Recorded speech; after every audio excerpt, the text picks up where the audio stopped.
How to make pesticide at home. Take these ingredients. Ginger ½ inch. Garlic 3 small piece from full garlic. Onion ½ inch thick. Green chili 1 chili near of finger size. Take 400 milliliters water, 2 glass mashed these vegetable, then put in this water and boiled it well, then it left 300 milliliters, 100 milliliters water, dry off flame and let it cool down on room temperature. Then strain it. Shampoo 1 tablespoon. Dish soap ½ inches small piece.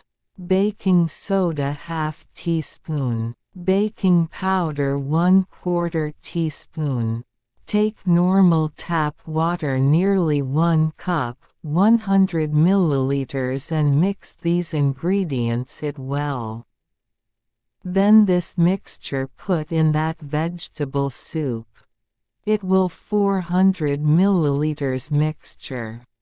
Put 200 milliliters 1 glass simple tap water to dilute. Now you can put this mixture in spray bottle to spray plants.